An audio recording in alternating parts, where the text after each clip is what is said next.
La situation aux abords de l'Iran, elle reste tendue. Les Américains attendent toujours l'arrivée d'un deuxième groupe aéronaval. Vous allez voir les images du porte-avions Ford. C'est le plus grand porte-avions du monde. Il se trouve pour l'instant dans une base militaire en Crète. Voici ces images. C'était hier. Il devrait se rendre ou se rapprocher soit d'Israël, soit de l'Iran dans les jours qui viennent. En attendant, Xavier de Giacomoni, eh bien, les Iraniens occupent le terrain à proximité de là où vous vous trouvez.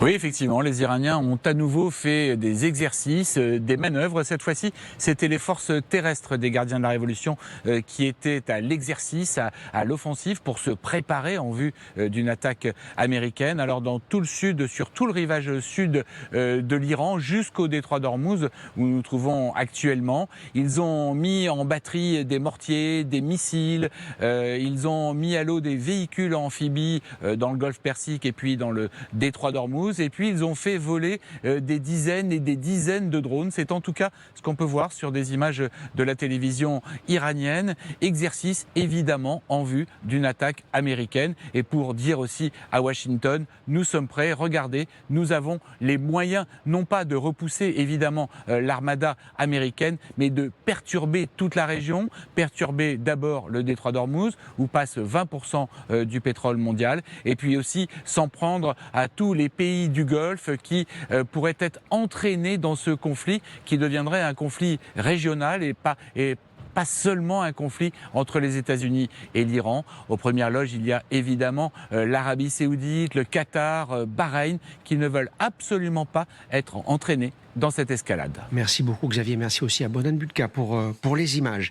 La situation aujourd'hui dans cette région, on va la voir sur les cartes et notamment ce déploiement militaire américain assez imposant. Alors sur les mers, mais pas seulement, il est aussi imposant. Ça c'est la carte de nos correspondants un peu partout sur la planète pour continuer à vous faire vivre évidemment avec une extrême précision tout ce qui est en train de se dérouler. Ça c'est donc la carte du dispositif américain au Moyen-Orient avec les bateaux mais aussi les avions disposés sur plusieurs bases, que ce soit au Qatar, en Arabie Saoudite ou encore en Jordanie. C'est un dispositif très important, le plus important pour les États-Unis depuis 2003, nous dit-on, mais il n'est pas encore visiblement suffisamment important pour passer à l'attaque. Les militaires américains auraient des doutes, c'est ce qui est sorti dans la presse, ce qui a obligé le président des États-Unis à un recadrage. Voici ce qu'il dit, Donald Trump. Le général Kane, donc, qui est en charge de cette opération globale, connaît bien l'Iran pour avoir dirigé l'opération Midnight Hammer. Il ne connaît qu'une chose, la victoire. Et si on lui en donne l'ordre, il mènera les opérations. Voici ce que dit donc le président des États-Unis. On a l'impression, malgré tout, qu'il y a une forme d'hésitation de la part des Américains, en tout cas des militaires américains, pour passer à l'acte, si j'ose dire. Pour en parler, on est avec Charlie Nurel, on est avec Jean-François Bureau, ancien secrétaire général adjoint de l'OTAN, Nicolas Tenzer, qui est enseignant à Sciences Po, auteur du blog politique international Tenzer Stratégie, auteur aussi de Notre guerre, le crime et l'oubli, et le colonel Pierre de Jong, consultant défense et géopolitique LCI. À quoi jouent-ils les Américains ? Tu vois, c'est surprenant d'avoir un chef d'état-major, même s'il est de l'armée de l'air, qui commence à remettre en cause la dynamique générale du président américain. Donc c'est extrêmement rare. Le seul qui l'ait fait à un moment donné, rappelons-nous, c'était au moment de la guerre du Golfe, avec le ministre Chevènement, qui avait en fait émis des hypothèses un peu inverses à celles du président, et il avait démissionné. Quand il y a des désaccords, généralement, quand on le sait, on l'apprend après. Voilà, ou bien on l'apprend, ou c'est secret, ou quand il le fait, il pose son képi, comme on dit, et il s'en va. Donc là, en fait, il y a un débat visiblement au sein entre l'armée et l'administration politique américaine sur le moment où ça doit se faire. Alors c'est vrai que c'est assez surprenant, parce qu'on n'a jamais vu un tel déploiement de force, d'autant que c'est un énorme marteau. On l'a bien vu sur la carte, hein, il y a deux pôles. Il y a un pôle qui est au sud, autour de la mer d'Oman, et puis concrètement du Golfe Persique. Concrètement, je dirais les 2 tiers de la flotte, et puis vous avez 1 tiers de la flotte qui est en Méditerranée. Donc vous avez une force qui peut prendre, encore une fois, qui peut tirer de 2 directions, de l'ouest et du sud, et donc en fait surprendre quelque part les Iraniens. Puis vous avez une force de 40 000 hommes qui est répartie, alors bien sûr principalement défensive, qui est répartie sur l'ensemble des pays du Moyen-Orient. Donc cette force est considérable. Là, le problème, on sent que il se passe quelque chose. Il y a une espèce de blocage, de réticence. En tout cas, clairement, ils n'ont pas assez les moyens. Les Américains c'est courant, hein, parce qu'en fait, j'ai travaillé là sur la guerre du Vietnam. Je me rappelle à l'époque, le général Westmoreland passait son temps à demander des forces régulièrement pour atteindre à un moment donné 550 000 hommes. Pour évidemment, on dit qu'on va arrêter parce que c'est pas possible. Donc c'est vrai que les militaires ont l'habitude de réclamer davantage de moyens pour s'assurer une espèce de garantie ou de certitude de la réussite. Très concrètement, ils veulent pas d'échec. S'il y a un bateau coule ou s'il y a un incident sur un bateau américain, ben c'est l'échec de la mission. Donc là, et ça, il ne le veut pas, et donc il l'anticipe. Il veut un maximum de moyens. À quel point est-ce que les militaires, dans ce type d'opération, ont leur mot à dire? Évidemment, c'est Donald Trump qui décidera, c'est lui qui prendra la décision d'aller frapper l'Iran, quelle que soit l'ampleur de la frappe ou la façon dont les choses seront décidées. Mais à quel point, eh bien, les conseils, la connaissance des hommes en uniforme peut avoir un poids? Dans la planification militaire américaine, il y a toujours un objectif qui consiste à dire quel est l'état final recherché. Qu'est-ce qu'on veut avoir une fois qu'on aura utilisé la force? Et aujourd'hui, sur ce sujet, on peut avoir un débat entre militaires et politiques pour dire qu'est-ce qui va se passer et qu'est-ce qu'on aura comme résultat si on envoie nos avions bombarder les sites nucléaires. Est-ce que ça s'arrêtera au site nucléaire? Quels sont les objectifs, effectivement, d'une opération militaire? Et dans ce débat, je pense qu'effectivement, il y a l'aspect militaire et puis il y a l'aspect politique intérieur sur lequel je n'ai pas une expertise particulière. Mais enfin, on voit bien que le président Trump, il n'est pas dans une position extraordinairement forte. Aujourd'hui, quand au sein de l'opinion publique républicaine, il y a un débat sur tout ce qui s'est passé ces derniers jours et qu'il n'a pas envie d'arriver au mois de novembre avec des élections et avec des GIs qui seront dispersés dans la région, avec des États arabes qui seront à coup sûr hostile à ce qui sera passé, et finalement Israël qui ne sera pas forcément en plus grande sécurité. Donc le résultat final, il est effectivement extrêmement difficile à établir, et surtout pour prendre la décision d'y aller, il faut avoir des certitudes. Or aujourd'hui, je pense qu'ils n'ont pas beaucoup de certitudes. Quelles sont les options pour Donald Trump en termes de frappe militaire? Est-ce que ce sont une frappe qui serait une frappe de précision ou une opération de grande ampleur? Qu'est-ce qu'il peut faire aujourd'hui? Je pense que, de toute manière, il faut quand même considérer que les opérations précédentes n'ont pas donné quand même des résultats particulièrement brillants. C'est-à-dire, tout le monde disait, au début aux États-Unis, ça y est, on a réussi, le programme nucléaire iranien est arrêté. Non, ça n'a pas été le cas. Enfin, il était un peu retardé peut-être, mais certainement pas arrêté. Aujourd'hui, on dit toujours, de toute manière, que les Iraniens ont la capacité même d'accélérer peut-être même le processus d'enrichissement au point d'obtenir peut-être la bombe, sachant que de toute manière ça prendra plus de temps parce que derrière il y a tous les essais, il y a le vecteur qui transporte la bombe, donc c'est de toute manière. Deuxièmement, on sait parfaitement que même si on frappe de manière beaucoup plus massive que ça n'avait été fait préalablement par aussi bien les États-Unis qu'Israël, ça ne suffira pas. C'est-à-dire que pour aller vraiment jusqu'au bout, en admettant que le jusqu'au bout soit l'élimination complète de la capacité de Téhéran d'enrichir suffisamment l'uranium, il faut des opérations au sol. C'est-à-dire qu'il faudra des Marines qui avancent et puis qui aillent dans les installations, guidés sans doute par le renseignement israélien, et puis que cette opération prendra du temps et sera potentiellement extrêmement coûteuse en vie humaine.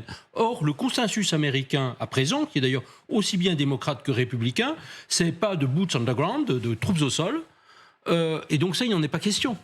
Donc, on se dit finalement, quel est le but de guerre? Quel est l'objectif? Et derrière, on a évidemment l'Iran qui ne veut absolument pas céder, ni sur son programme nucléaire, ni sur son programme de missiles balistiques, sans même parler du soutien aux différents groupes, évidemment, qu'il entretient dans la région, certains comme le Hamas et le Hezbollah étant quand même un peu affaiblis. Une information relayée par le Financial Times qui cite des sources de renseignement israéliens et qui dit globalement que les capacités américaines sont extrêmement restreintes.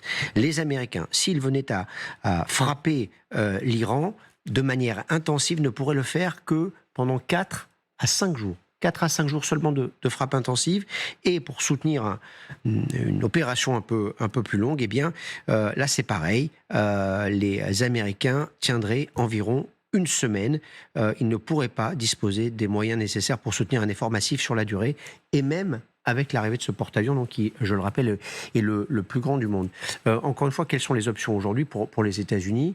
Qu'est-ce qu'ils cherchent à obtenir dans toutes ces gesticulations? C'est la question parce qu'on a le déploiement de la force militaire, on le voit, et en fait on est face à une région qui est une très grande poudrière. Il y a un mot qui parle beaucoup à Donald Trump, c'est le mot économie. Et cette région, c'est particulièrement cela qui se joue parce qu'il y a tout autour le pétrole.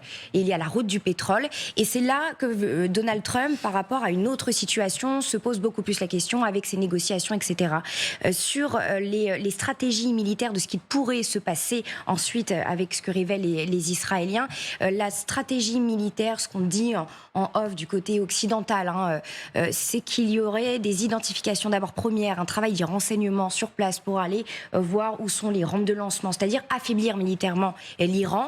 Et donc ce serait quelques frappes qui seraient très ciblées pour ensuite, en effet, aller de l'avant sur le terrain. Maintenant, est-ce qu'on en est vraiment là? Moi, j'ai pas l'impression, parce qu'on parle de négociation, on voit bien que le dialogue diplomatique est toujours en présence. Pourquoi? Parce qu'il y a ce mot économie qui est cher à Donald Trump. D'ailleurs, c'est le seul terrain qu'il maîtrise en réalité. Voilà, et tout cela, c'est un écosystème énorme. Il y a évidemment l'Iran, les États-Unis, il y a les pays arabes que vous avez mentionnés, qui sont absolument contre toute intervention militaire américaine pour l'instant face à l'Iran. Et puis, il y a Israël. Marianne Cottonov, vous êtes sur place, vous êtes ce soir avec Thibaut Bruck à Tel Aviv. Et alors là, c'est le paradoxe complet, parce qu'en Israël, vous nous dites, on met la pression finalement aux États-Unis pour passer à l'offensive.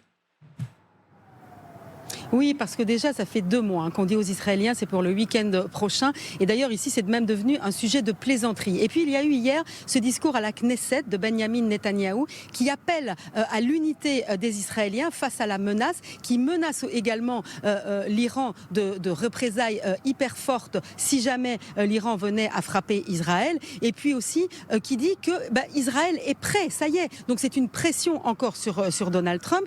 Et ça répond, ce discours à la Knesset, à ce qu'a dit le chef de l'opposition israélienne, Yair Lapid, qui disait que lui aussi se tenait aux côtés du gouvernement israélien, qu'il appelait lui aussi à l'unisson, alors que on le sait, que les relations entre les deux hommes ne sont pas au beau fixe. Donc on le voit ici, il y a une impatience à y aller, parce que bien sûr en Israël, on sait que l'Iran représente toujours une menace, et on se dit que ces frappes américaines, bien sûr, régleraient en partie du moins le problème, et que là, de toute façon, Israël n'a pas la main. Elle attend que les États-Unis agissent pour pouvoir éventuellement agir derrière. Donc en fait, cette impatience, elle est de plus en plus palpable, et on sent que la pression monte d'un cran sur les épaules de Trump de la part des Israéliens. Merci Marianne, et merci à Thibaut Bruck pour les images. Est-ce qu'on peut envisager que les Américains partent dans cette aventure, parce que pour l'instant ce serait une aventure seule, sans Israël?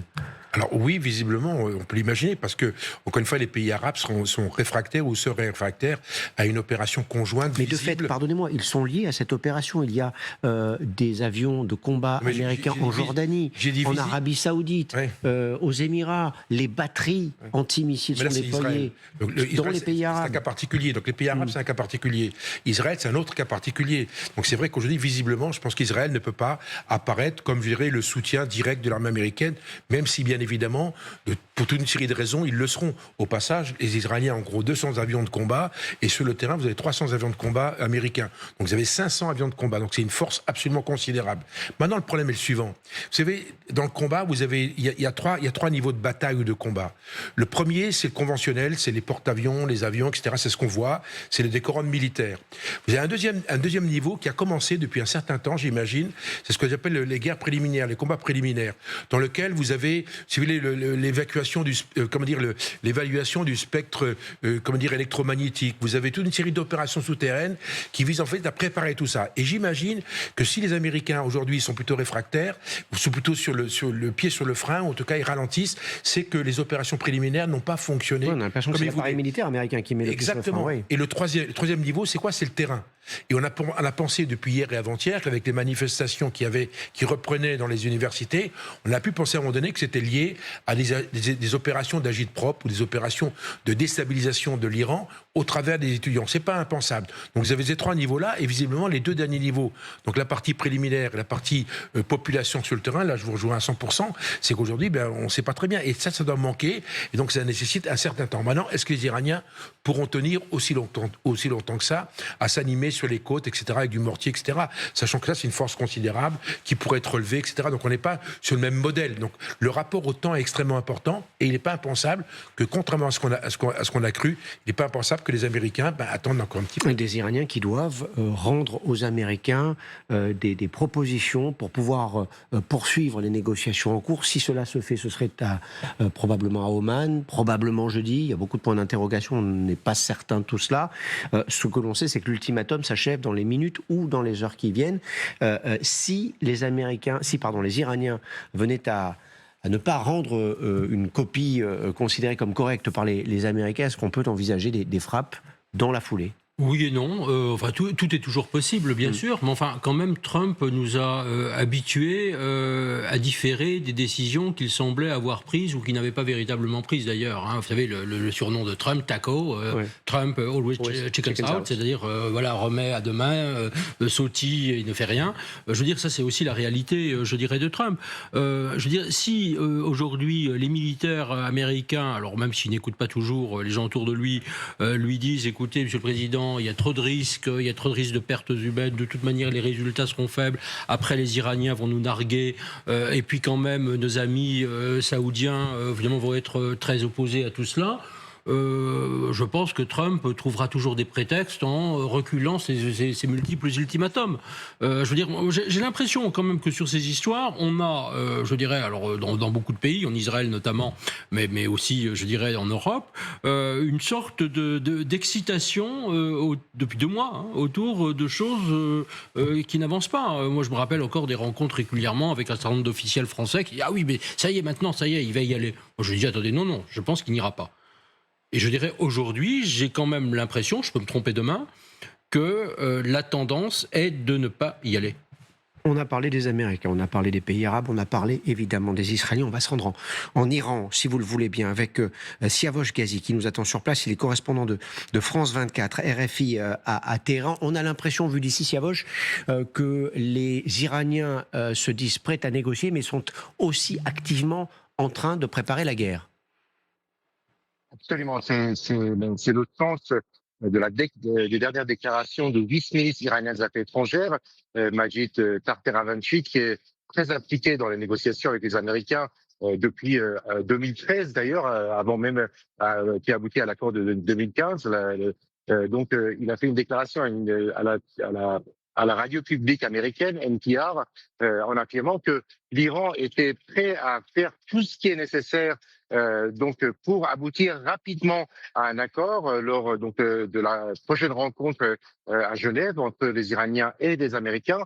Nous ferons tout ce qui est possible pour aboutir rapidement à un accord. Et donc ça, c'est la première partie de sa déclaration. Il n'a pas expliqué le contenu, mais ces derniers jours, différents responsables iraniens ont affirmé que Téhéran était prêt à baisser son niveau d'enrichissement d'uranium, à diluer les 400 kg d'uranium enrichi à 60%.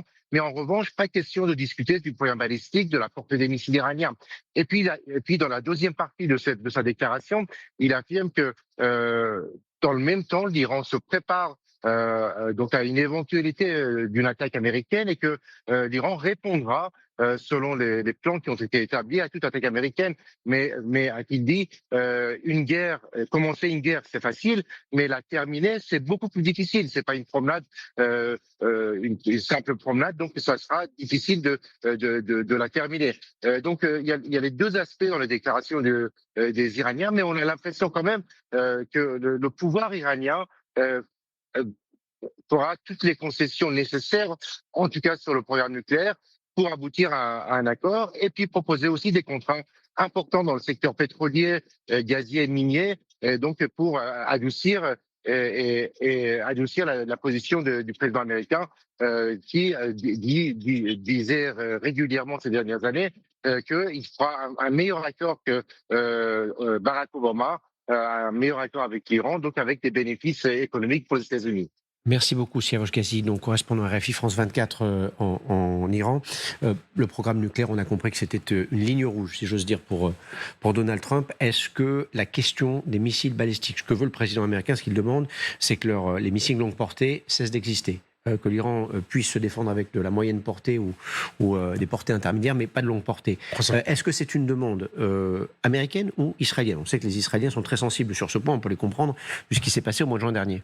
Non, c'est une demande que toute la région soutient. Les pays arabes sont pour la limitation des capacités balistiques de l'Iran, qui peuvent les menacer également, comme elles menacent l'Israël. Et donc, aujourd'hui, c'est vrai que les Iraniens essayent de contingenter la négociation uniquement sur le nucléaire. Ils veulent écarter toute discussion sur le balistique. Je pense que la stratégie américaine, c'est d'obliger les Iraniens à venir à une négociation sur le balistique. Donc tout ça dure. Et Raphaël Grossi, qui était à Téhéran la semaine dernière, le directeur général de l'AIEA, a dit qu'il y avait des marges de négociation sur le moi je l'ai nucléaire. trouvé assez optimiste. Il a été interviewé ici même par Darius Rochebin. Plutôt, j'ai été étonné. Absolument, plutôt positif dans l'idée qu'il fallait continuer à discuter. Et donc, le déploiement militaire, c'est aussi une façon de mettre une pression maximale sur les négociations, et en particulier sur les négociateurs iraniens, en leur disant n'ajoutez pas des sujets ou n'écartez pas des sujets qui doivent être mis dans la négociation, sinon ça se finira par l'emploi de la force. Mais je pense que entre la négociation et le déploiement militaire, il y a une relation très étroite. On comprend que le bras de fer se poursuit entre les Iraniens et les Américains. À la faveur de qui pour l'instant? Pour moi, les Américains, parce que c'est eux qui ont le gros bâton. Les Iraniens, ils ont un ultimatum, et l'ultimatum, il faut qu'ils y répondent. Donc en fait, ils ont un choix qui est relativement limité, c'est pas une négociation.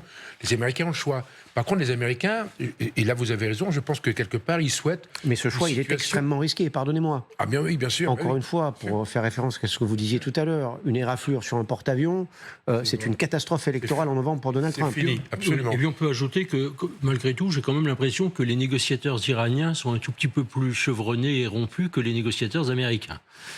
Surtout quand on voit M. Witkoff, qu'on connaît d'ailleurs sur d'autres théâtres d'opération, ou Jared Kushner, qui ne sont quand même pas véritablement des négociateurs professionnels. Les Iraniens, ils ont quand même un passé de négociation, ils ont quand même l'expérience, ils ont eu l'expérience du JCPOA, enfin donc l'accord nucléaire, qui a été donc finalement, je dirais, balayé par la première administration Trump. Donc il y a quand même ce savoir-faire.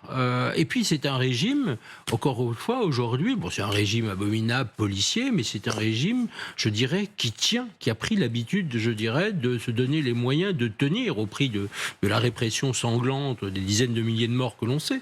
Mais c'est une sorte... On n'est pas au Venezuela, c'est ce que vous voulez dire. Oui, voilà, on n'est pas du tout dans ce cas de figure. Et si je me permets un dernier point, puisqu'on vous évoquiez effectivement la question du pétrole et du gaz, l'Iran, c'est les deuxième et troisième ressources de pétrole et de gaz. Admettons qu'il y ait une normalisation ou un deal quelconque avec les Américains. Je ne suis pas du tout sûr que les Saoudiens, les Émiratis et les Qataris voient ça d'un bon œil, de voir tout à coup un pétrole et un gaz iranien revenir en masse sur le marché. Un mot de ce qui va se passer dans les heures qui viennent, c'est le discours sur l'état de l'Union, Donald Trump va prendre la parole. Est-ce qu'on peut attendre dans ce discours des précisions, ou est-ce qu'il faut s'attendre à un discours, parce que c'est Donald Trump, peut-être plus général sur le formidable bilan qu'il s'attribue depuis son retour à la Maison-Blanche? Je crois, Thomas, qu'avec Donald Trump, on peut s'attendre à absolument tout ou absolument rien en fonction de ce dont il a envie de parler. Il donne le là.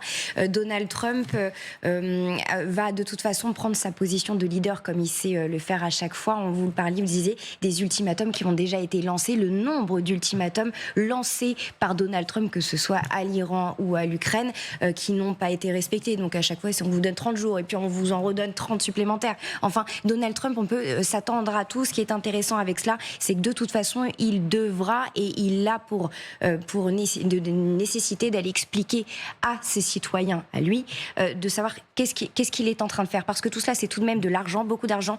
Il y a eu aussi des choses qui se sont soulevées aux États-Unis. Donc d'aller expliquer aux citoyens quelle est la stratégie qui est mise derrière tout cela.